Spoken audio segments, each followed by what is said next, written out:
Hi, this is Ruth Backlund from Energy Works Myofascial Release. I have a little bit of a break this afternoon between patients, so thought I would give you a chance to learn how to use a foam roll to stretch out your psoas muscle. Your psoas muscle is a very important muscle in your body. It's actually one of the big contributors to a lot of back pain, actually some neck pain. So, when I see people in my clinic for back and neck pain both, that's one of the main areas that we tend to focus in the session and then as a self-treatment technique. So I'm going to show you how to use a foam roll today. This is 6 inches by about 36 inches long.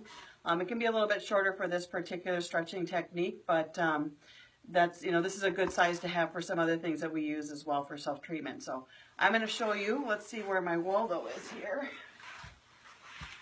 I'm going to show you where the psoas muscle is on Waldo.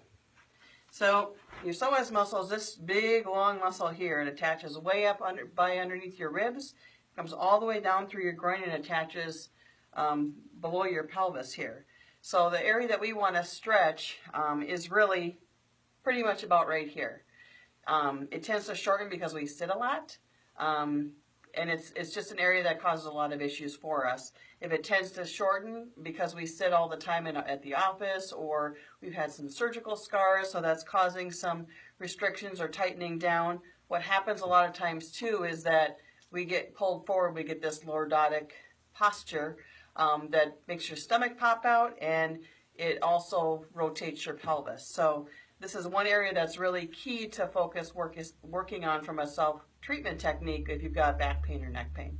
So what we're going to do is we're going to try to put the foam roll just above the pubic bone here and just below the belly button. So it's going to sit about in this range here.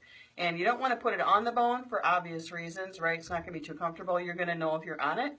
You're going to want to be just above it, okay? And I'll show you what this looks like. So I'm going to grab my foam roll.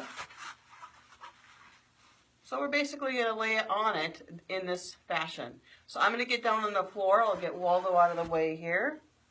And I'll show you how we actually do that stretch.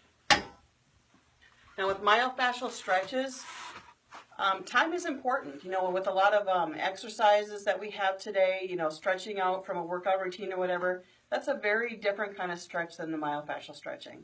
With myofascial stretching, you want to stay in one place for at least 2 minutes. Really 3 to 5 minutes is better. It takes 90 seconds to 2 minutes just to start a release of that tight tissue. So we want to be able to open that up, and so time is really an important factor, and that's the hardest thing I think for people is we have to slow down and actually take time. So, ideally if you can hit to a 5-minute mark, that's a really good stretch. You can stay there longer. It's not going to hurt anything. You're just going to be able to open up those restrictions even more. So I'm going to show you what it looks like on the floor. Again, we're going to be just above the pubic bone, okay? Doesn't have to be pretty how you get on. And I just roll on here so I get to a spot where I know it's right above my pubic bone, it's below the belly button, it's in that soft tissue of the belly. And then you just lay here and try to relax. Healthy tissue doesn't hurt. So if you're noticing that it's really uncomfortable, that means you need some work here, okay?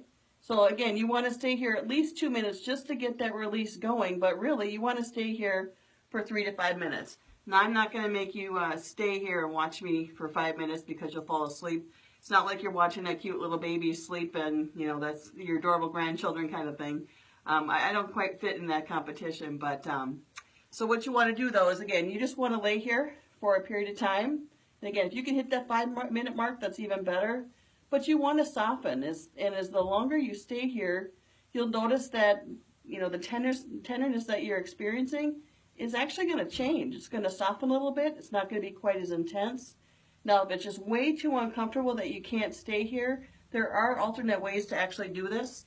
So what I would encourage you to do is, if you can do this technique as I just described it, great, that's what we want. But if you need to modify, I'm going to show you some of those modifications rather than have you watch me for 5 minutes. Okay? And definitely don't do this if you've got a full bladder for obvious reasons. So, all right, so some alternates to using a foam roll to stretch out your psoas. It might just be it's too uncomfortable for you. you can put that foam roll up on your bed and you can use it there, and that will take some of the absorption of the pressure of that foam roll. If you don't have a foam roll, you can kind of make one yourself at home.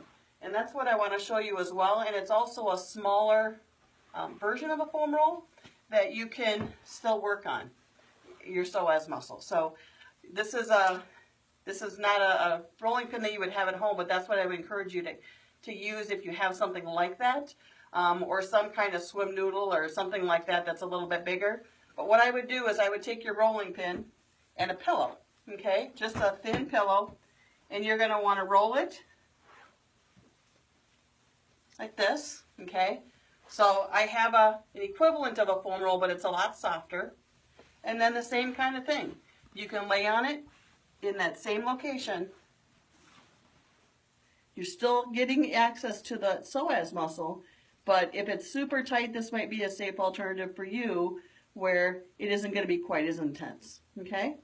So again, you want to stay here for, you know, it takes at least 90 seconds to 2 minutes to start that release. So if you can stay there for 3 to 5 minutes, that's even better, okay? So that's how you stretch out your psoas. Hopefully I'll get some more videos out for you, some good tips for you to help with your low back pain and neck pain, and how to use some of the tools to self-treat. Thanks. Have a good day.